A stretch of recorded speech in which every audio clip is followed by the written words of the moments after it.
Hello, everyone. My name is Laceya Finley, and I'm here to give you my thoughts and opinions and a little bit of a review on the video game Stay, developed by the Appnormals Team and published by Pqube Studios.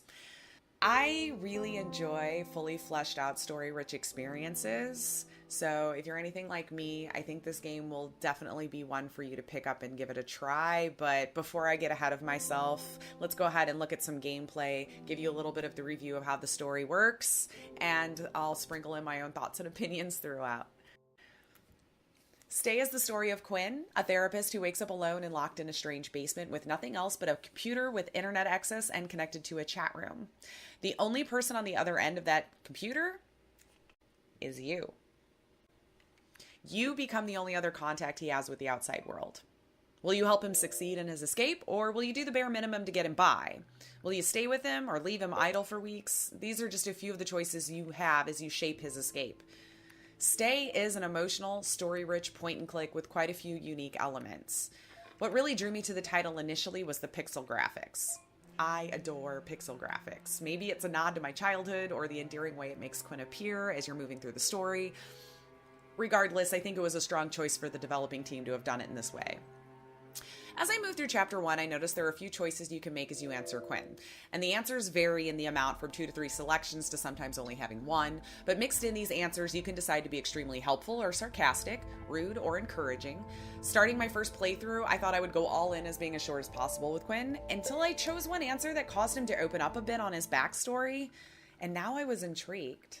I wanted to know more. I changed my tone. One of the most unique elements to this game, though, is the usage of time. But as you move through, eventually there's a time that is displayed at the bottom of the screen telling you your time with Quinn and your time away. Time never stops for Quinn the moment you start this game. You can turn the game off, walk away, and time will still tick on for him. He is still in this basement waiting for your return, as you are his only hope for surviving this. For me, this created a sense of urgency to help him. Stay away too long, and you might not have a Quinn to come back to. Something to keep in mind is you can tell the developing team intended this for a single playthrough, or maybe in a few days worth of time. For me, the total time spent for a full playthrough was about 6 hours, but that depends on how well you do on the puzzle portions, so this is relative to each person. So let's talk about the puzzles. Each one is unique, and as with all games like this, they sprinkle in just enough of the puzzles to give you a challenge throughout the game. The first one in the game, the one with the light bulb, might lull you into this false sense that the puzzles will be fairly simple to solve as you move through.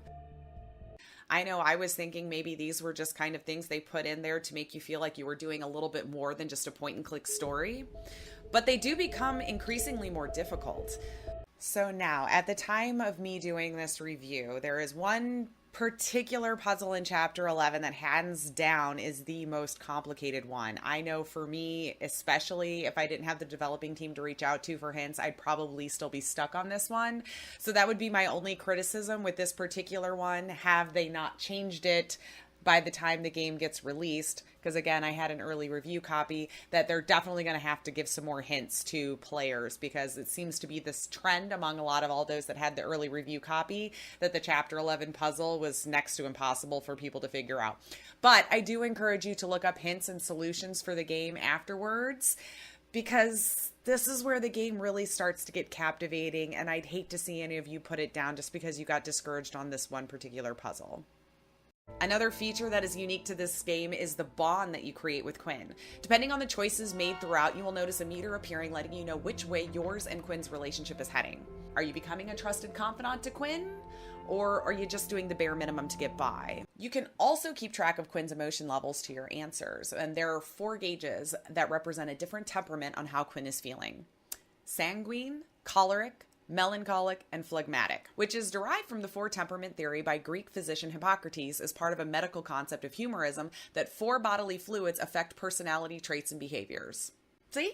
I even learned something on my journey with Quinn. All in all, the way this game is presented, I think developers did everything right from a story-rich gaming experience. Now, if you're not the type that enjoys story-rich games with puzzle elements, point-and-click games, this is definitely not going to be a game for you. But if any of those that I just mentioned sounds intriguing to you, I definitely encourage you to pick up this game. There's 24 chapters, also 7 different endings, so that definitely lends itself to some replayability.